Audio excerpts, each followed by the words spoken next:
Lana Carter never imagined she'd wake up in a luxurious hotel room on a king-size bed and completely naked.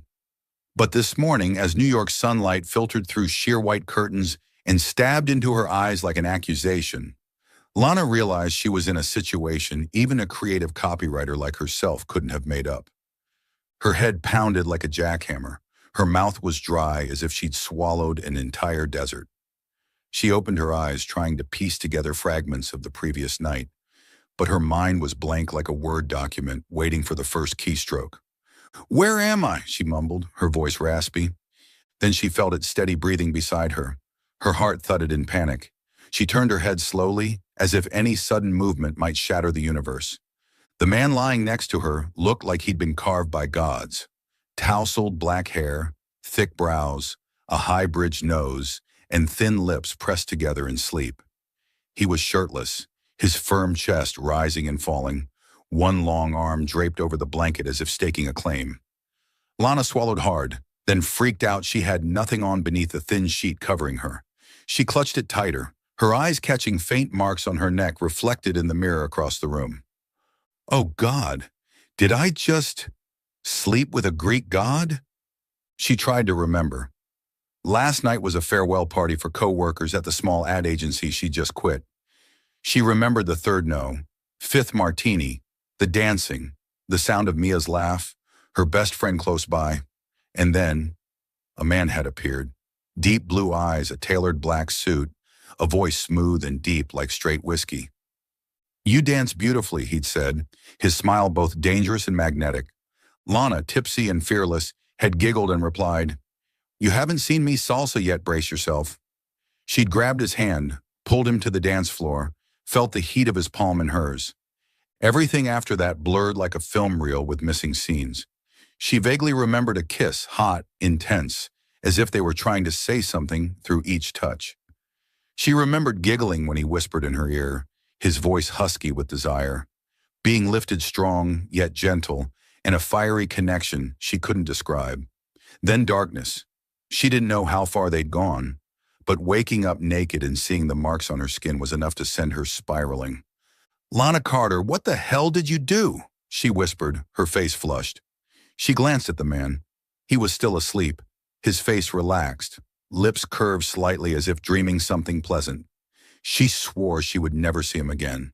This would be a secret she took to her grave. She carefully slid out of bed, holding the blanket tight around her, searching for clothes. Her black dress was crumpled near the sofa, her underwear scattered somewhere across the floor. Blushing, she grabbed everything and began to dress, muttering, "You're a copywriter, not an actress in an adult film." She found her purse near the door and fished out her phone. Dozens of texts from Mia flashed on the screen. "Lana, where did you go? Are you okay? Call me. Don't tell me you left with that guy." Lana groaned. "Thanks, Mia. Confirmation that I'm officially an idiot." She couldn't just leave without saying anything that wasn't her style. She dug into her bag and found a scrap of paper and her eyeliner, scribbling a note. "Thanks for, whatever happened. Sorry if I was a mess. Have a good day." She hesitated, considered signing her name but decided against it. Not necessary. One night. End of story. She left the note on the table, threw on her dress, grabbed her heels and tiptoed to the door. The door clicked softly behind her as she slipped out. Lana practically sprinted down the hallway, jabbing the elevator button like it might erase her mistake. Inside the elevator, she exhaled deeply, whispering to herself, "Done. Forget this ever happened." Back in the hotel room, sunlight continued to stream through the curtains. The man opened his eyes, deep blue scanning the now empty room. He sat up, his tousled hair making his sculpted features even more striking. He picked up the note, read the eyeliner-scrawled words, and smirked. "Thanks for whatever," he murmured, voice low and amused. "This girl is a hurricane." Ethan Reed hadn't planned for the night to go that far. When Lana pulled him onto the dance floor, he had recognized her instantly, Lana Carter, the woman who gave that bold, unforgettable speech at a media conference 2 years ago. He'd let her ramble, laughed when she taught him salsa, despite nearly tripping over herself. When she kissed him drunk and blazing like fire, he hadn't resisted. That night they had collided in a passion that wasn't just chemistry, it was something he'd been waiting for. He knew she wouldn't remember, and he wasn't going to push it. Not yet. He wanted her to remember, or he'd make her fall all over again. He folded the note and tucked it into his jacket pocket. "Lana Carter," he whispered, smile deepening. "You really think a note is enough to end this?" Lana stood in front of the mirror in her tiny apartment, trying to scrub the guilt away with a mug of black coffee. She'd showered, changed, but the image of that mysterious man lingered like a tattoo in her mind. "Never more than one drink," she mumbled, though she'd made that vow at least 10 times before. She checked her phone. A message from Mia. "You alive yet? Tell me everything." Lana replied, "I'm fine, and I'm never talking about last night. Ever. Dot." She looked at the clock. Nearly noon on Sunday. Tomorrow was her first day at Sterling Edge, the media company of her dreams. She needed to forget last night and focus on the fresh start. No mysterious men, no regrets. But deep down, something felt off, like last night wasn't just a mistake, it was the beginning of something bigger. She shook her head and let out a dry laugh. "Don't be dramatic, Lana. Fate only exists in movies." What she didn't know was that across New York, Ethan Reed sat in his office, gazing at the city skyline. On his desk, the eyeliner note lay next to a cup of coffee. He took a sip, his eyes gleaming. "See you Monday, Miss Carter," he said, voice like a promise. "We'll meet again." You're watching Soul Stories, where every tale whispers of love, healing, and hope. This story is a work of fiction created to inspire, entertain, and share meaningful messages about the power of love and second chances. Don't forget to subscribe and be a part of our journey. For now, stay with us. The story is just beginning. Lana Carter stood in front of the towering Sterling Edge building, holding a steaming cup of latte in her hand, filled with determination. Today was her first day working at one of New York's top media companies, and she had sworn to make a strong impression. No more foolish mistakes like the one over the weekend. No more hazy memories of a mysterious man with deep blue eyes.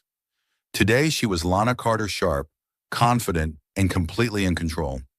She took a deep breath, smoothed out her navy blue pencil dress, and checked her hair in the reflection of the glass doors. "You got this," she told herself and stepped into the main lobby.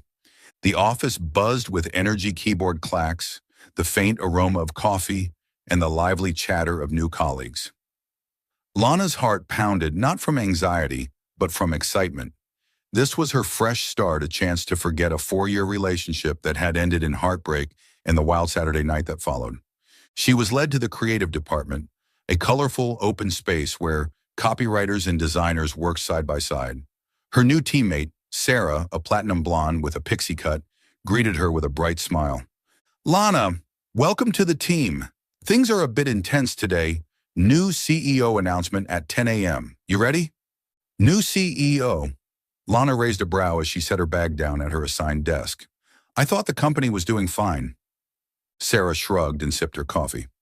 "Yeah, but the parent company's restructuring things. They brought in some business genius like an alpha wolf type. Name's Ethan Reed. Rumor has it he's cold, sharp, and ridiculously good-looking." She winked, making Lana laugh. "And how is his looks any of my business?" Lana said, trying to sound casual, though a flicker of unease passed through her. The last thing she needed was another attractive man stirring up her life, especially after what happened on Saturday. "I just want to do my job well." Sarah nodded, but her eyes twinkled with amusement. "Just wait. He's the kind who silences a whole room with a single glance." At exactly 10 a.m., Sterling Edge's large conference room was packed. Lana sat in the middle row, notebook in hand, ready to jot down key points. She had mentally prepared herself for a stern CEO, probably some middle-aged man with a steely gaze. She scanned the crowd, looking for a spot where she wouldn't draw attention. Today was not the day to stand out. The door opened and the room fell silent. A man walked in tall, wearing a perfectly tailored charcoal gray suit. His tousled black hair, thick eyebrows, and piercing blue eyes swept over the room like a cold wind. Lana felt her heart stop, not because he was handsome, but because she recognized him. It was him, the man from Saturday night, the man she had woken up next to naked in that luxurious hotel room. "No way," Lana whispered, clutching her notebook so tightly the pages crumpled. She lowered her head, trying to make herself invisible, praying he wouldn't notice her. But she could feel his eyes sharp, penetrating, scanning the room. She dared to glance up, and her worst fear was confirmed. His eyes landed on her. A faint smile tugged at the corner of his lips, almost imperceptible. Lana's face burned. It felt like the entire conference room could hear the pounding of her heart. "Good morning," he said, his deep voice echoing through the room. "I'm Ethan Reed, your new CEO. I'm here to ensure that we don't just survive, but lead in the media industry." He stepped to the head of the table, radiating confidence and control. But Lana heard nothing else. Her mind was spinning with questions. Why is he here? Does he remember me? She shook her head, trying to banish the image of that night. "Focus, Lana. He's your boss. Don't do anything stupid." The meeting lasted 45 minutes, but to Lana it felt like an eternity. Ethan outlined his restructuring plans, emphasizing innovation and team collaboration. Every time he looked in her direction, even if it was by chance, Lana felt jolted. She scribbled notes furiously, not even sure what she was writing. As soon as the meeting ended, she bolted up, ready to escape just like she had fled the hotel on Saturday. But Ethan had other plans. "Ms. Carter," his voice rang out just as she stood. Lana jumped, nearly dropping her notebook. She turned and saw him standing at the head of the table, hands casually in his pockets, eyes locked on hers. "I hear you're the new copywriter on the creative team," he said. "I'd like to see your campaign proposal for the new client. On my desk by tomorrow morning." Lana blinked, her mouth suddenly dry. Yes, sir," she stammered. Heads turned. Sarah winked at her playfully. Lana wanted to disappear. "He knows my name? How does he know my name?" She hurried out of the room, trying to maintain composure. In the hallway, she nearly ran into Sarah. "Oh my God, Lana, the CEO called you out on your first day. What secret are you hiding?" Sarah giggled. "No secret," Lana muttered, cheeks flaming. "Just coincidence." But she knew it wasn't coincidence. Ethan Reed clearly remembered her. That faint smile, that razor-sharp gaze, he knew exactly who she was. And that scared her. And intrigued her. That afternoon, Lana sat at her desk, trying to focus on the campaign proposal. But every time she typed, Ethan's image flashed in her mind, his blue eyes, his mysterious smile, the blurred memory of Saturday night. She shook her head. "You're a professional, Lana. Forget him. He's just your boss." Then she heard footsteps behind her. "Ms. Carter, how's the proposal coming?" Ethan's voice, deep and closer than expected, startled her. She turned to see him standing right behind her desk, holding a cup of coffee, eyes scanning her like he could read her thoughts. "I'm working on it, sir," she replied, trying not to sound shaky. Then she noticed her screen. Somehow she'd typed, "Hot but terrifying CEO." Panicking, she slammed her laptop shut, her face turning tomato red. Ethan raised an eyebrow, clearly amused. "Good. I'm looking forward to reading it. Don't let me down, Ms. Carter." He emphasized Ms. Carter with a tone that was both serious and teasing. Then he walked away, leaving Lana with a pounding heart and the distinct feeling that she had just stepped into a game she didn't know the rules to. In his private office, Ethan sat in a leather chair, gazing out the window. He sipped his coffee, smiling as he recalled Lana's panicked expression during the meeting. He didn't know if she remembered anything from that night, but he remembered everything. The fiery kiss, her laughter, the way she murmured in her sleep. He hadn't meant to rattle her, but seeing her flustered like a startled kitten was far too entertaining to resist. "Lana Carter," he murmured, tapping his finger on the desk.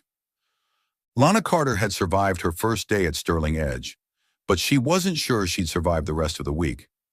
After the shock of realizing that Ethan Reed, the mysterious man from Saturday night, was now her new CEO, she had promised herself to maintain a safe distance.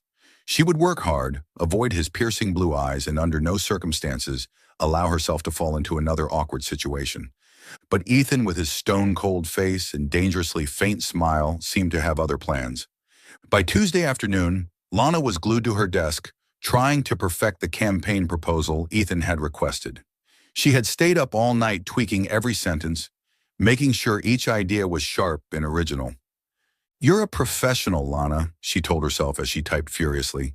"He's just your boss, not the guy you woke up next to, completely naked." She flushed, shaking her head to block out the hazy memory. She still couldn't recall the details, but every time she thought about that night, her heart went wild. "Ms. Carter, to the conference room now." Ethan's voice boomed from the intercom, shattering her concentration.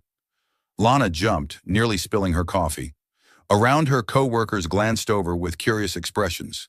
Sarah, her platinum blonde friend, smirked and whispered, "Called out by the boss again. You're definitely the star around here." "Some star," Lana muttered. "I just want a peaceful work life." She quickly printed the proposal, straightened her blouse, and headed for the conference room, trying to look calm and composed. But when she stepped inside, her heart nearly stopped. Ethan was already seated at the head of the table, dressed in a deep navy suit that hugged his frame perfectly. His eyes were sharp as blades. There were other executives present, but to Lana, the room faded away. Only he stood out like a spotlight was fixed solely on him. "You're 3 minutes late, Miss Carter," Ethan said, his voice low and laced with teasing reprimand. He glanced at his watch, then at her, a ghost of a smirk touching his lips. "I hope your proposal is worth the wait." Lana swallowed hard and placed the document on the table. "Yes, sir. This is my proposal for Tech Trends campaign. I believe it aligns with the creative direction you asked for." She tried to sound confident, but under his gaze she felt exposed. Ethan flipped through the pages, each turn slower than necessary. "It's clever, bold, but a little safe," he said evenly. "You're a copywriter, right? I expect something that makes clients want to stand up and applaud." Lana blinked. Applaud? It felt like he knew her, knew what she was capable of. But aside from that one night, she had never met him before.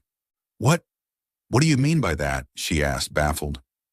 Ethan raised an eyebrow, as if he'd slipped up, but his cool demeanor returned quickly. "Just an example, revise it. I want a final draft on my desk by 5 p.m., and this time make it groundbreaking."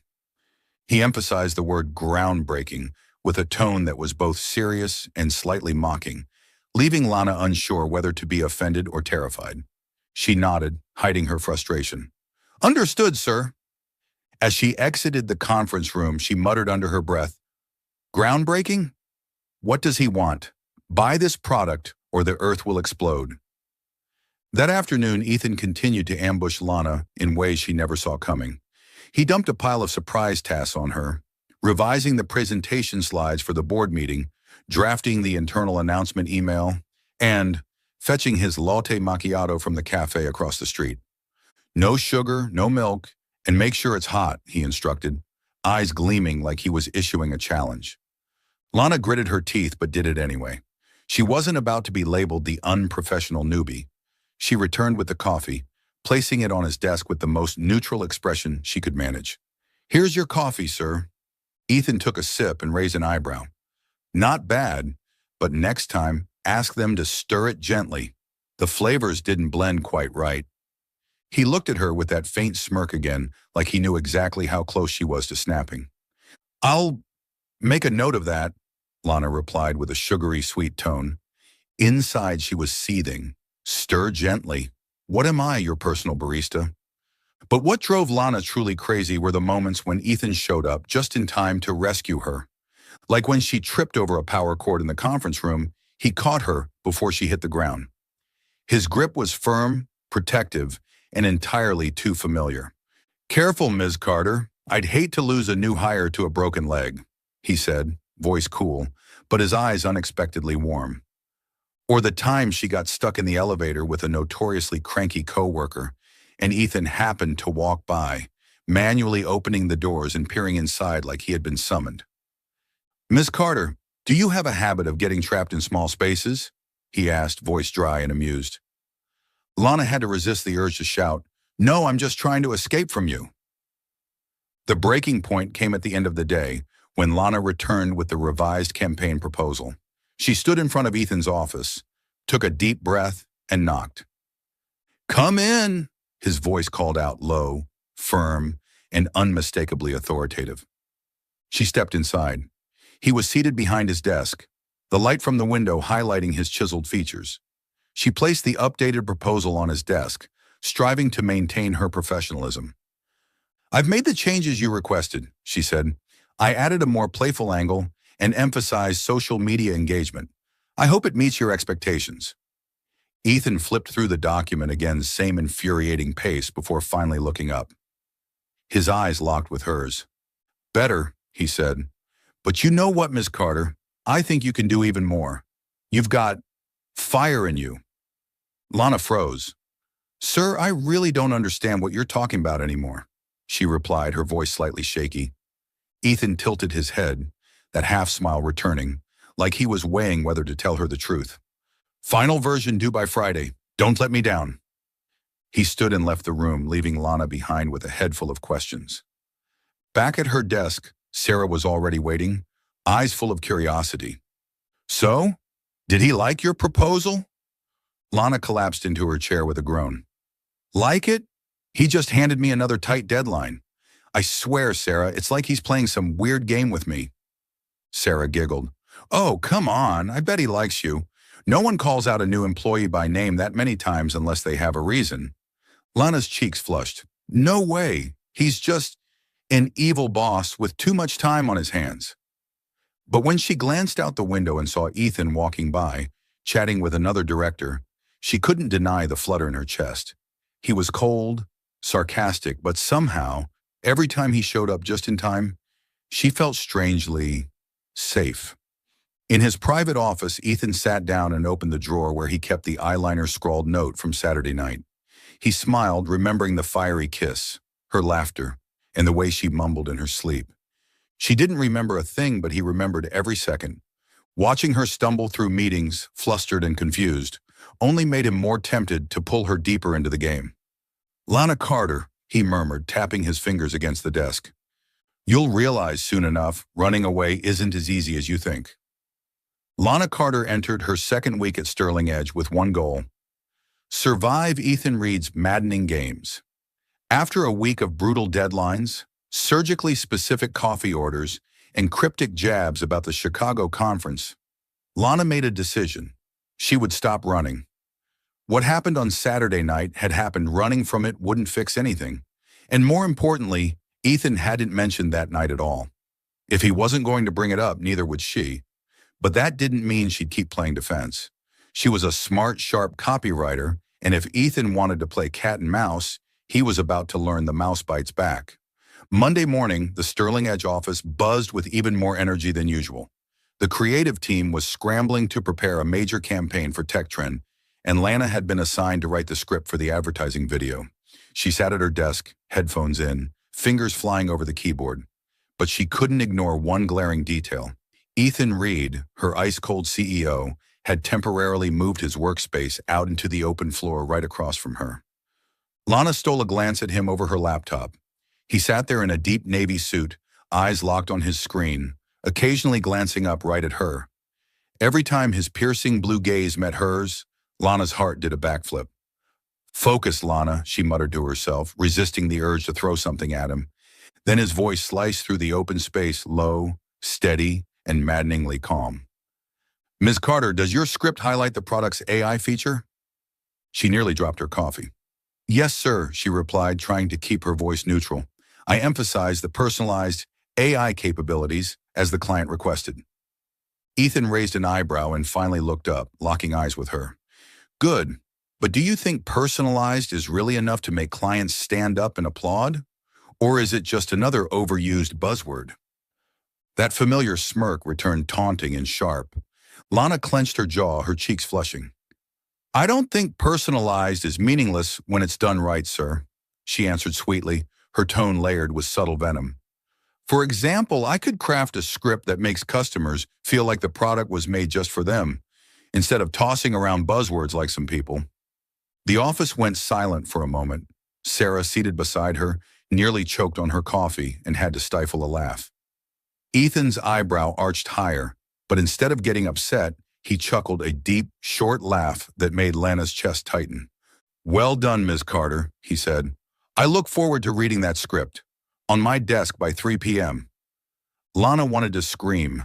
Another impossible deadline. But she smiled and nodded. Yes, boss.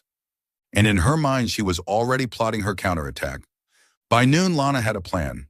She drafted an email to Ethan with the subject line, "Add script draft, in proper procedure." The email itself was perfectly professional, except for the subtle jabs woven in. "Dear Mr. CEO, please find attached the draft of the script you requested, highlighting the groundbreaking elements you so emphasized. If you require additional revisions, such as a lighter coffee stir, for example, do let me know." She hit send, heart pounding with equal parts fear and satisfaction. Sarah peeked over her shoulder and burst out laughing. "Lana, you've got guts. Trolling the CEO like that?" "It's not trolling," Lana said with a straight face. "Just following procedure." But when a reply popped up almost instantly, she froze. "Ms. Carter, the script is acceptable. However, in the future, let's keep our focus on the narrative, not coffee artistry. See me in my office at 4 p.m. to discuss?" Lana blushed. He replied that fast and matched my sarcasm? She muttered under her breath, "All right, Ethan Reed. You want to play? Let's play." The 4 p.m. meeting was a battlefield in disguise. Ethan sat behind his desk, slowly flipping through her script, throwing out meaningless questions just to rattle her. "Ms. Carter, do you think the word partner truly inspires customers? Or is it just a dressed-up way of saying use?" Lana took a deep breath and smiled sweetly. "Sir, partner evokes emotional connection. But if you prefer use, I can revise it, though it might sound more like a washing machine manual." Ethan chuckled again, that low, amused laugh that lit up the room. "You're good with words, Ms. Carter. I'll remember that." He leaned forward slightly, eyes locked onto hers. "But I don't want a script that simply connects. I want one that stays with them. Can you do that?" Lana swallowed hard. Suddenly, the space between them felt much too small. "I'll try, sir," she said, voice a little unsteady. She didn't know why, but every time he looked at her like that, she felt like she was playing a game where she didn't know the rules. The coffee war hit its peak at the end of the day. Ethan suddenly appeared in the creative wing, holding a steaming cup of coffee and placing it in front of Lana's desk. "Ms. Carter, I heard you're quite the coffee expert," he said with a teasing grin. "Care to critique my brewing skills?" Lana blinked, staring at the cup. She took a sip, poker-faced. "Not bad, boss, but a little sweet. Maybe you forgot to stir gently?" She winked as she tossed his own line back at him. The whole office burst out laughing, and Sarah clapped like it was an Oscar moment. Ethan raised an eyebrow but didn't argue. Instead, he simply nodded. "Good. You're a fast learner." He turned and walked away, but Lana swore she saw something different in his expression this time. An actual smile. Not a smirk, not a mask, a real one. That evening, the office had thinned out, but Lana stayed behind to finish the final version of the script. She was exhausted, but she couldn't deny it. The verbal sparring with Ethan had left her both annoyed and strangely exhilarated. "Don't be stupid, Lana," she warned herself. "He's just your boss." A devilishly annoying one. But as she stood to get some water, she accidentally bumped into a colleague, knocking her folder to the floor. Before she could react, Ethan appeared out of nowhere, crouching to help her pick it up. "Ms. Carter, do you have a habit of dropping things?" he asked, voice cool, but eyes strangely warm. He handed the folder to her. Their fingers brushed.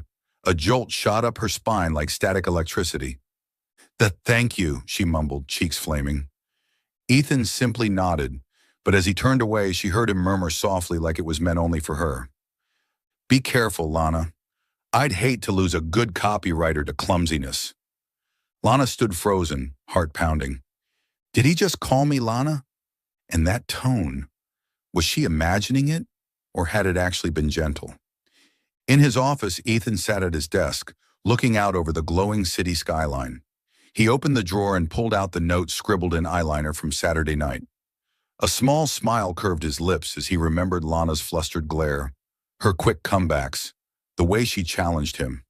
He remembered every detail of that night, the kiss, the laughter, the way she whispered in her sleep. She didn't remember it, but he did. And now, watching her spar back with fire in her eyes, it only made him more certain. "Lana Carter," he murmured, tapping his fingers on the desk. "You really think you can win this game? Just wait." Lana Carter had survived 2 full weeks at Sterling Edge, but she wasn't sure she could survive the emotional chaos Ethan Reed stirred within her. The teasing banter, the piercing blue eyes filled with unspoken meanings, and the way he always accidentally appeared just in time to rescue her. All of it left her both exasperated and intrigued. She had sworn to keep her distance, to stay focused on work, and to never let her heart get involved.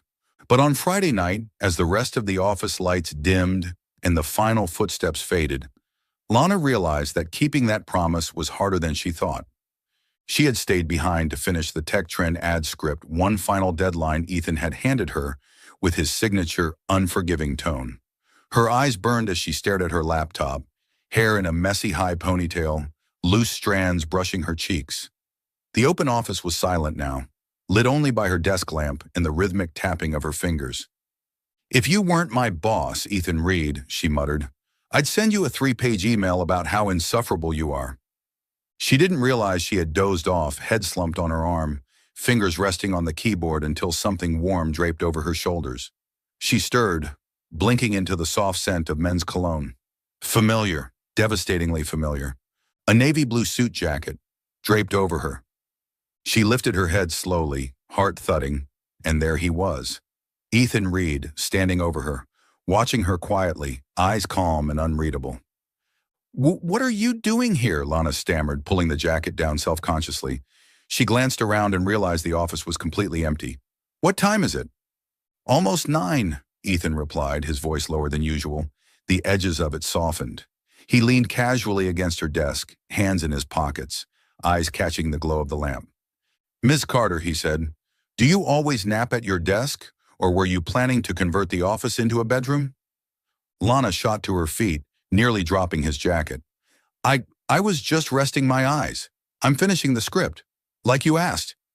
She pointed at her screen, though she knew she'd fallen asleep before saving anything useful. Ethan raised a brow, glanced at the screen, then back at her. "Interesting, but I doubt Zzz is an effective tagline for our client." He gestured at the string of letters her sleeping head had accidentally typed. Lana wanted to sink into the floor. "I'll fix it right away," she mumbled, frantically deleting the gibberish. But Ethan didn't move. He just stood there watching her with a look she couldn't quite place. It wasn't mocking this time, it was deeper, like he was searching for something inside her. Unable to stand the silence, she stood and held the jacket out to him. "Thanks for this, but you didn't have to. I'm fine." Her voice trembled, not from anger, but because his presence this close was doing things to her pulse she couldn't control. She looked up, and the question slipped out before she could stop it. "Why do you keep messing everything up?" Ethan blinked, clearly caught off guard. He tilted his head slightly, and the familiar half-smile returned, but it was different now. Softer. Realer. "Messing things up?" he echoed, his voice low. "Ms. Carter, I'm just doing my job. And you?" He stepped closer. Now only inches stood between them. "I remembered you before you even remembered me." Lana froze. "What? What are you talking about?" She stepped back instinctively, bumping into her chair, nearly falling until Ethan caught her, his hand firm but gentle on her shoulder. She looked up at him, searching for clarity in those eyes. "You mean that night?" Ethan didn't respond immediately. He released her but kept his gaze locked on hers. "You don't remember, do you?" he asked quietly. "Not the kiss, not how you laughed, not how you pulled me onto the dance floor and told me I danced like a bear." Lana's face turned scarlet. "I was drunk," she sputtered. "I don't remember anything. You should forget that night too. But, wait, do you know me from before that?" Her mind was spinning. Ethan smiled, but it wasn't smug this time. It was almost sad. "Maybe one day I'll help you remember," he said, voice soft. "But for now, go home, Ms. Carter. Finish the script tomorrow." He turned to leave, but before he stepped away, he glanced back over his shoulder. "And stop falling asleep here. I'm not covering you with my jacket twice." Lana stood frozen, Ethan's jacket still clutched in her arms, the scent of him lingering in the air.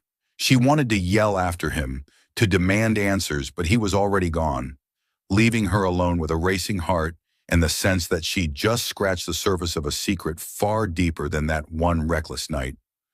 Back at her apartment, Lana collapsed onto her couch, her brain still spinning. She grabbed her phone and texted Mia everything from the jacket to Ethan's cryptic words. Mia's reply came fast. "Lana, he's into you.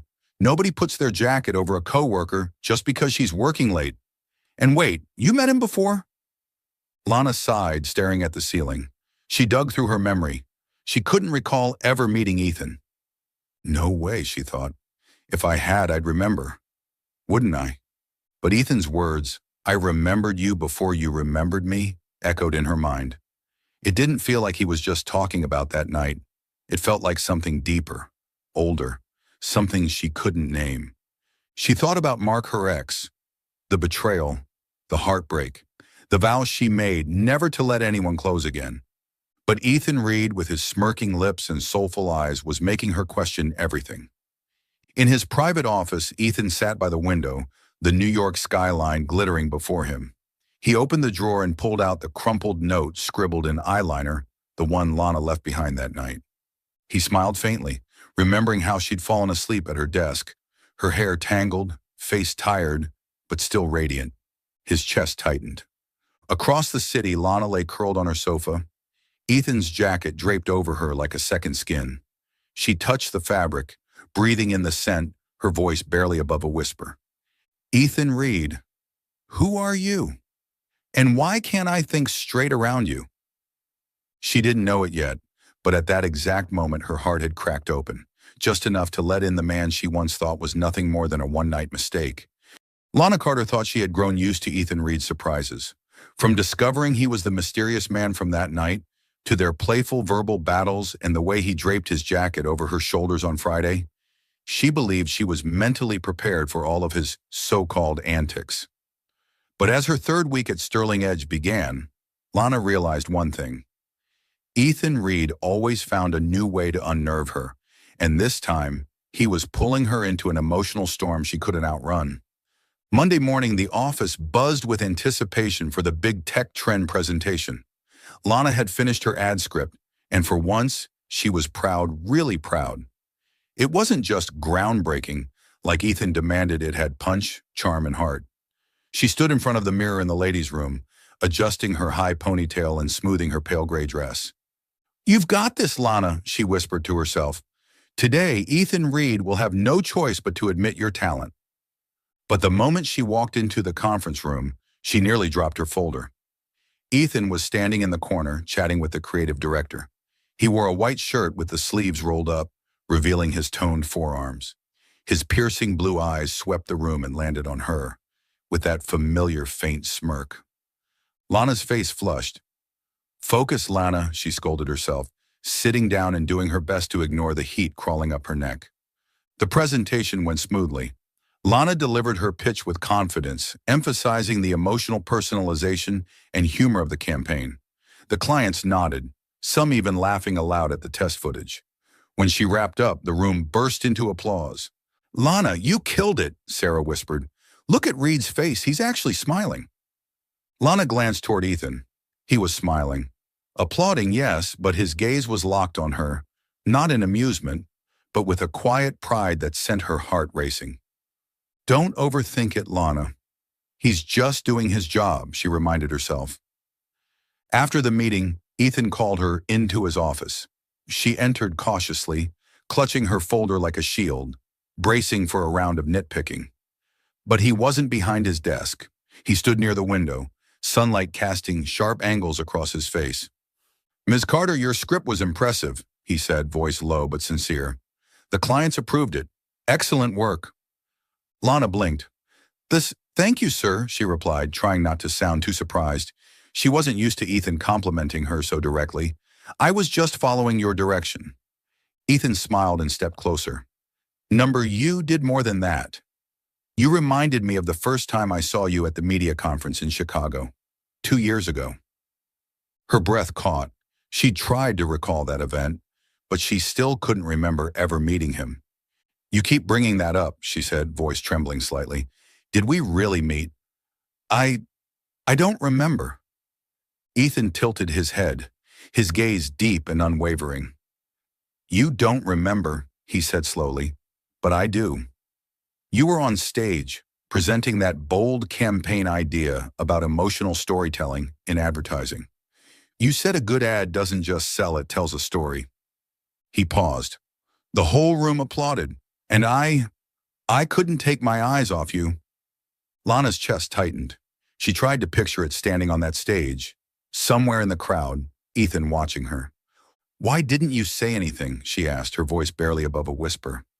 Why didn't you approach me? Ethan gave a soft, bittersweet smile. I was going through a rough time. The company I worked for was on the verge of collapsing. I wasn't in the right headspace to start anything. But I remembered your name, Lana Carter. I told myself if fate was real, I'd see you again. Her heart twisted. There was something raw, vulnerable in his tone that made her want to both run and stay rooted. So, that night, she whispered, cheeks heating, it wasn't just coincidence, was it? You knew who I was? Ethan stepped closer, so close she could feel his breath. I recognized you the moment you pulled me onto the dance floor, he said, voice husky. You were tipsy, radiant, and you called me Mr. Uptight Suit. I didn't plan for it to go further, but then you kissed me, and I couldn't stop it. Lana covered her face with her hands. Oh my God, I actually did that? I don't remember anything. She peeked at him through her fingers, half expecting him to mock her. But his eyes were steady, earnest. You don't have to remember, Ethan said gently. I remember enough for both of us. Then quieter, more personal, he added. But Lana, I don't want you to be afraid of me. I want you to see me not as your boss, but as someone who's been drawn to you since Chicago. Her throat tightened, emotion rising. She didn't know what to say. Part of her wanted to run, afraid this would only lead to another heartbreak. But another part, the part she tried to bury, wanted to believe him. I need time, she whispered, taking a step back. I'm not good at this kind of thing. Ethan nodded as if he already knew. I'm not in a rush, he said quietly, but with conviction. But just so you know, Lana, I'm not someone who gives up easily. He smiled, truly smiled, and for a moment, the room felt brighter. That night, Lana lay curled up on her couch, still holding Ethan's jacket. She texted Mia, relaying everything from Ethan's confession to the emotional mess swirling inside her. Mia responded immediately. Lana, he's liked you since 2 years ago. That's fate. But be careful, okay? Don't let your heart get broken again. Lana stared at the ceiling. She thought of Mark, how he'd cheated, how he'd shattered her trust, and the ache in her chest returned.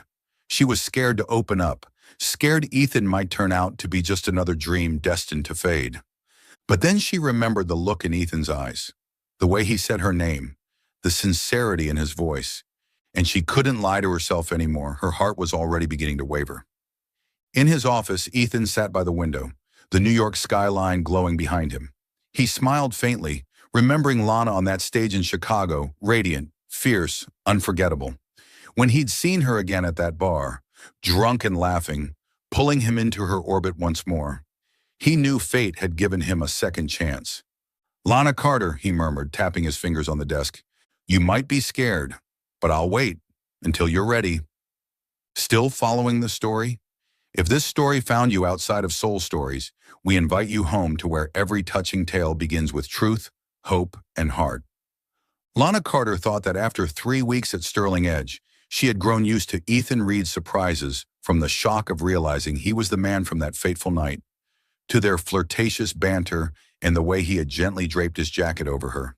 But as the 4th week began, a ghost from her past returned, throwing everything into chaos. Mark, the ex who had shattered her heart, walked back into her life like a chilling wind.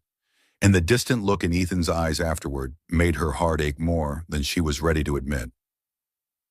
That Monday morning, Lana arrived at Sterling Edge feeling optimistic. The Tech Trend presentation had been a triumph. and Ethan had even praised her in front of the entire creative team. She still couldn't forget his words, "I remembered you before you remembered me," or the softness in his voice when he said her name. Though she was still guarded, afraid to open her heart again after what Mark had done, she couldn't deny that Ethan was slowly, quietly finding a way in. She sat at her desk and began working on a new campaign draft. Sarah, her platinum-haired friend, sauntered over and placed a coffee in front of her. "You look radiant, Lana," Sarah teased with a wink. "Is it the boss's compliment last week, or the fact that you're still clutching his jacket like it's a boyfriend pillow?" Lana flushed, waving her off. "Stop it. I'm just focused on doing my job." Still, she glanced toward Ethan's office, catching a glimpse of him in conversation with a director, confident, commanding in his navy suit. She smiled, then shook her head. "Don't be silly, Lana. He's your boss, not Prince Charming." That afternoon, a text buzzed her phone from an unknown number. "Lana, it's me, Mark. I need to see you. 5 p.m., the cafe on 7th and Main. Please." She stared at the screen, heart tightening. Mark, the man who had betrayed her 6 months ago. The man she cut out of her life after finding out he was sleeping with a coworker. She had deleted his number, blocked his socials, done everything to erase him. And yet, here he was. She hesitated, then typed a short reply. "Okay, 10 minutes, that's all." She told herself this was closure, a chance to make it clear that she had moved on. She slipped out of the office at 4:50, not telling Sarah, afraid her friend would cause a scene. The cafe on 7th was warm and cozy, its air rich with the scent of fresh espresso. Lana sat near the window, clutching her latte, tension curling in her stomach. Mark arrived right on time, tall, disheveled brown hair, eyes filled with regret. He wore a pale blue shirt, still as attractive as he was when they dated, but now carrying the weight of mistakes. "Lana," he said softly, sitting across from her, "thank you for coming. I know I don't deserve this, but I'm sorry." She tightened her grip on the cup. "Mark, you apologized 6 months ago. I made it clear we're done. What do you want?" He looked down, voice husky. "I messed up. Losing you was the worst thing that's ever happened to me. I still love you. Please give me another chance." He reached out, trying to touch her hand. She pulled away. Standing abruptly, her voice sharpened. "There's no chance, Mark. You made your choice and I survived it. Don't come back now and try to rewrite the ending." She turned to leave, but he stood too, grabbing her in a hug from behind. "Please, Lana, just think about it," he whispered, arms tightening. "Mark, let me go!" she shouted, struggling against his grip. The cafe door jingled open. She looked up and her heart nearly stopped. Ethan Reed stood in the doorway, coffee cup in hand, frozen. His blue eyes, usually unreadable, were now glassy, stunned. His jaw clenched, his body stiff as he took in the sight of Mark holding her. Then, without a word, he turned and disappeared into the city crowd. "Ethan!" Lana broke free from Mark and ran outside, breath catching. But he was already gone. She stood on the sidewalk, heart pounding, the weight of what she had just lost sinking in. "Mark, get out of here!" she yelled, turning on him with fury in her eyes. Mark muttered something, but he was already retreating. Lana buried her face in her hands, tears brimming. Why didn't he wait? Why didn't he give me a chance to explain? The next morning, Ethan was colder than ever. In the Tuesday team meeting, he didn't look at her. His voice was flat, distant. "Ms. Carter," he said without inflection, "finalize the Tech Trend campaign report by Friday." She tried to meet his eyes, but he turned away before she could speak. After the meeting, she texted him, "Ethan, what you saw yesterday, it wasn't what it looked like." I pushed Mark away. "Please, just talk to me." No response. She called, straight to voicemail. She passed by his office. He was inside, but the door was closed, his walls up, both literal and emotional. Sarah noticed. She pulled Lana into a corner. "What's going on? Reed's been a total iceberg since yesterday. Did you two have a fight?" Lana shook her head, voice cracking. "Not a fight. A misunderstanding." She told Sarah everything from the text, to the cafe, to Ethan walking in. Sarah sighed. "Oh no, he saw the ex hugging you? Lana, he's jealous. But not the petty kind, the hurt kind. That man looked like someone just shattered his trust." Lana's chest tightened. She thought of Ethan's expression, not anger, but pain, like someone who had dared to believe in something and watched it fall apart. "I don't love Mark," she whispered, "but I hate that Ethan thinks I do." That Wednesday night, Lana sat on her sofa, clutching Ethan's jacket, the one she still hadn't returned. Her mind was a storm. Mark's apology meant nothing. It didn't shake her, didn't tempt her. It only reminded her of what she had overcome. But Ethan's silence? That hurt, because it meant something had been growing between them, and now it felt like it was breaking. In his private office, Ethan sat at his desk, the lights of New York blazing behind him. He held the eyeliner-scrawled note from that night, her silly, heartfelt goodbye, and ran his fingers over the words. But all he could see was Mark's arms wrapped around her. He had wanted to believe in fate, in second chances, in her. He opened her unread message and stared at it for a long moment. Then he closed the screen. "Lana Carter," he murmured, voice rough. "If you've chosen him, I'll let go. But why does it feel like this is the one fight I don't want to lose?" Lana Carter never imagined a misunderstanding could hurt this much. Ever since the moment Ethan Reed witnessed Mark hugging her at the cafe and walked away with that ice-cold stare, he had become a stranger. He avoided her, kept his distance like she had never existed in his world. The Sterling Edge office was still buzzing with energy, but to Lana, everything had lost its color because Ethan's piercing blue eyes no longer looked at her. Since Tuesday of last week, Ethan had confined himself to his private office. He no longer worked in the open space. Every time Lana tried to catch his eye in meetings or passing hallways, he'd turn away, his steps quick, his posture closed off, as if she were a ghost he was trying to erase. He still worked with his usual brilliance, leading projects with sharp, calculated authority, but any communication between them was filtered through his assistant, Emily, a thin woman with round glasses and a robotic tone. "Ms. Carter," Emily said one afternoon, handing her a thick file, "Mr. Reed requests the progress report on the Tech Trend campaign by Friday. If you need to relay anything, please send it through me." Lana nodded, clutching the folder as her chest tightened. She wanted to scream that she didn't need a messenger, that she needed to talk to Ethan to explain. But every time she knocked on his office door, Emily would appear like a gatekeeper. "Mr. Reed is unavailable," she'd say politely but firmly. "Leave a message with me." Lana felt like she was being pushed out of Ethan's world. The silence he gave her cut deeper than any words. She texted him, "Ethan, I need to talk about what happened Monday. It wasn't what it looked like. Please meet me."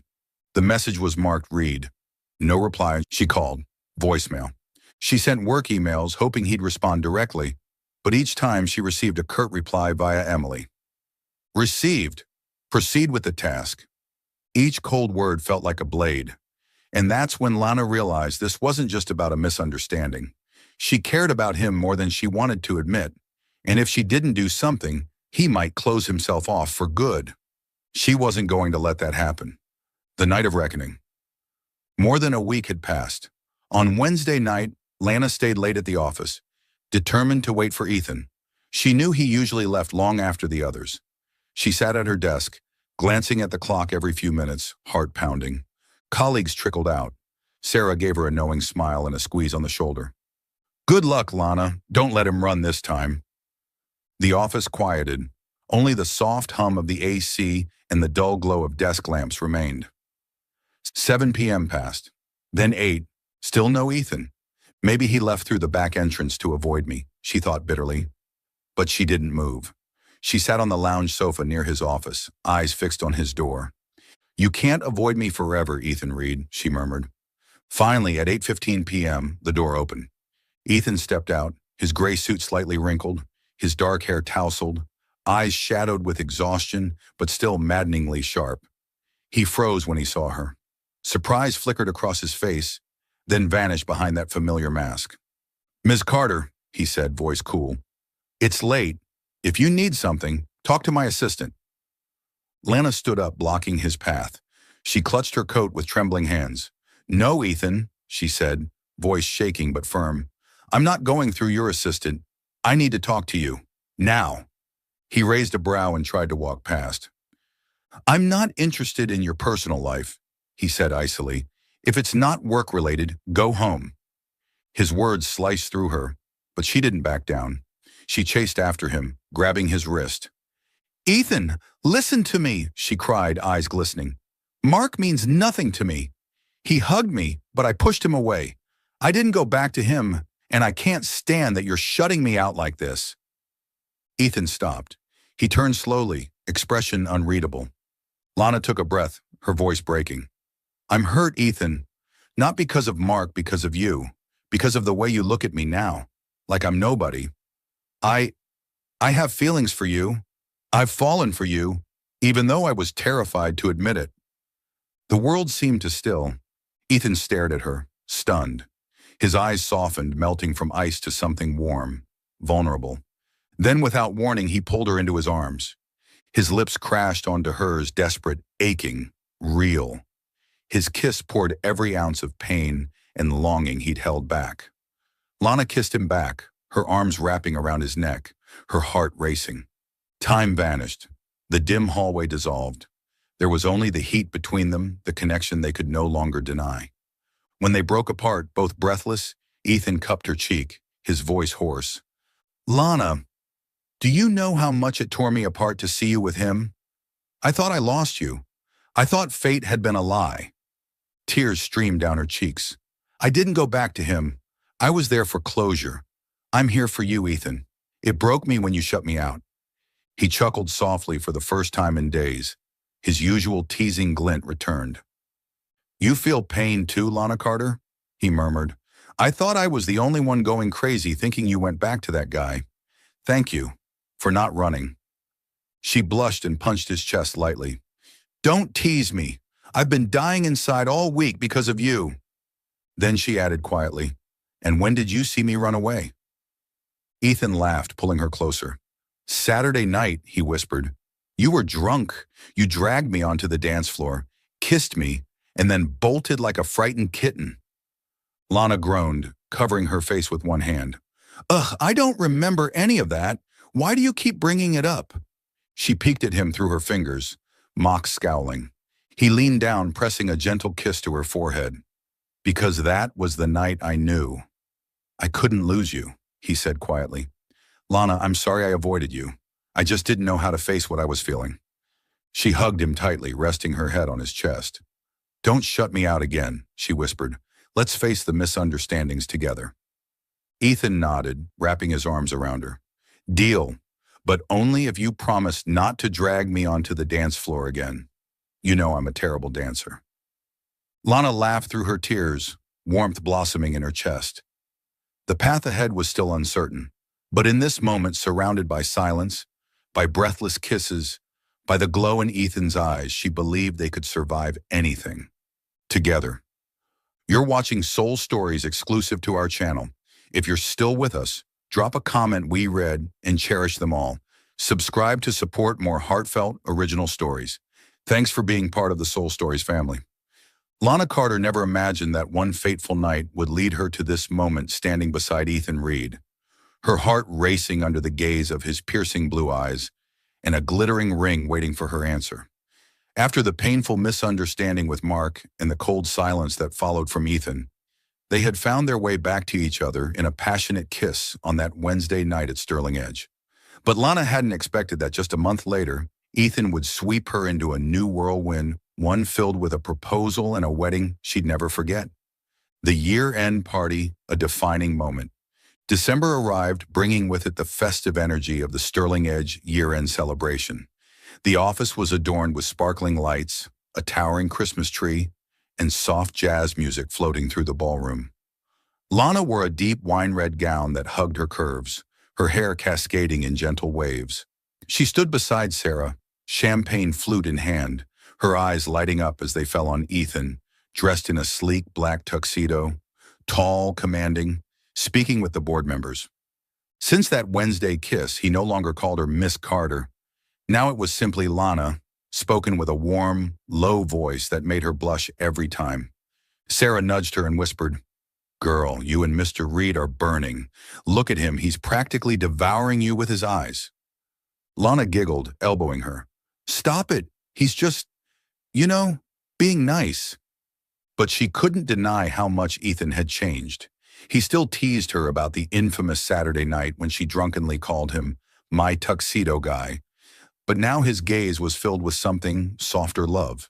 They had spent more time together outside work, late-night coffees, walks beneath New York's lights, and moments where he held her hand and spoke of dreams. The marked misunderstanding had been cleared when Ethan apologized for shutting her out, and Lana admitted that she had fallen for him long before. The party reached its peak when Ethan stepped onto the stage with a microphone in hand. "Everyone," his deep voice echoed, "this year has been full of challenges, but Sterling Edge has grown stronger because of all of you. I want to thank the team, especially someone who's made both my work and my life meaningful." Lana's heart skipped a beat as his eyes locked on hers.